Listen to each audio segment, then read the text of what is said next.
Complete Grimm's Fairy Tales, Little Briar Rose. A long time ago, there were a king and a queen who said every day, "Oh, if only we could have a child," but they never had one. But it happened that once when the queen was bathing, a frog crept out of the water onto the land and said to her, "Your wish shall be fulfilled. Before a year has gone, you shall have a daughter." What the frog had said came true, and the queen had a little girl who was very pretty, that the king could not contain himself for joy, and ordered a great feast. He invited not only his kindred, friends, and acquaintances, but also the wise women, in order that they might be kind and well disposed toward the child.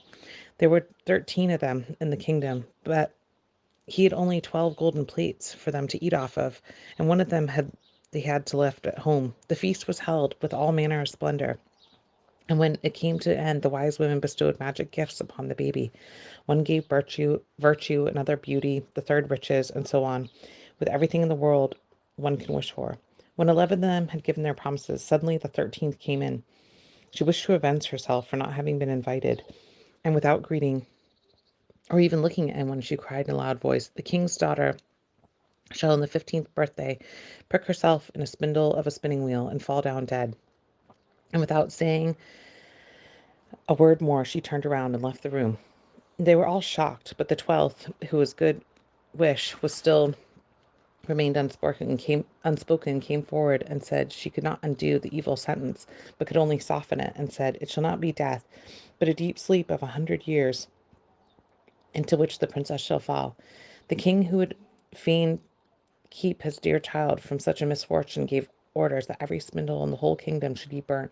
Meanwhile, the gifts of the wise women were plenteously fulfilled for the young girl, for she was so beautiful, modest, and good-natured and wise, that everyone who saw her was bound to love her.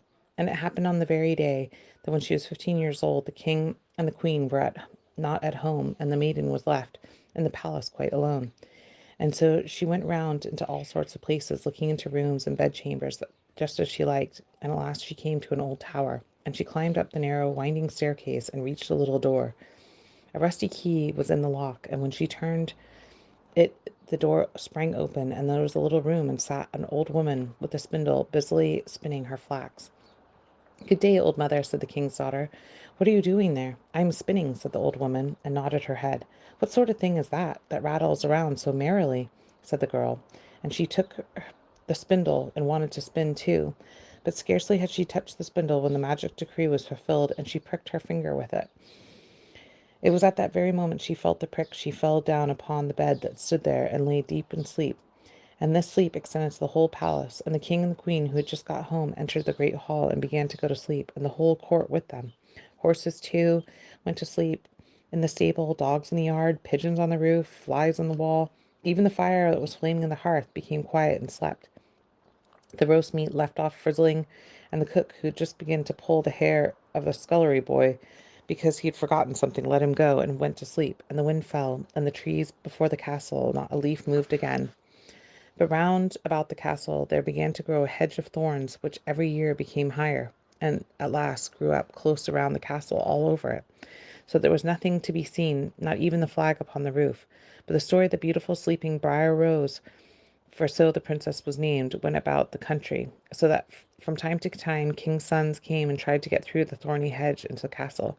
But they found it impossible, for the thorns held fast together as if they were hands, and the youths were caught in them, could not get loose, and died a miserable death.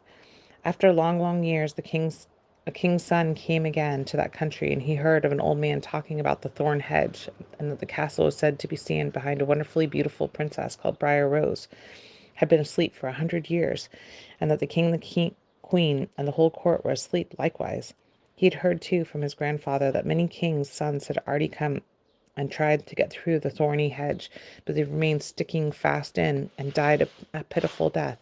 Then the youth said, "I am not afraid. I will go and see this beautiful Briar Rose."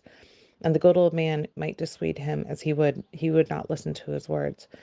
But by this time the 100 years had just passed, and the day had come for Briar Rose to wake up again. And when the king's son came near the thorn hedge, it was nothing but a large and beautiful flowers, which parted from each other at their own accord, and let him pass unhurt.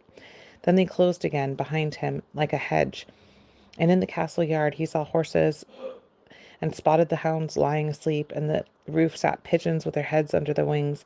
And he entered into the house, and the flies were asleep on the wall, and the cook in the kitchen was still holding his hand to seize the boy, and the maid was sitting by a black hen, of which she was going to pluck. He went on further and into the great hall, and saw the whole court lying asleep. Up on the throne, the king and the queen. Then he went still further on, and all was quiet, and that even his breath could be heard. And at last he came to the tower, and opened the door where there was a little room where Briar Rose was sleeping. There she lay, so beautiful he could not turn his eyes away, and he stooped down to give her a kiss. But as soon as he kissed her, Briar Rose opened her eyes and awoke, and looked at him quite sweetly. Then they went down together, and the king awoke, and the queen, and the whole court, and looked at each other in great astonishment. And the horses in the courtyard stood up and shook themselves, and the hounds jumped up and wagged their tails, and the pigeons on the roof pulled out their heads from under their wings and looked round, and flew into the open country. And the flies on the walls crept again, and the fire in the kitchen burned up and flickered and cooked the meat, and the joint began to turn and sizzle again. And the cook even gave the boy a box on the ear, that he screamed, and the maid finished plucking the fowl. And then the marriage of the king's son and Briar Rose was celebrated in all splendor, and they lived contented to the end of their days.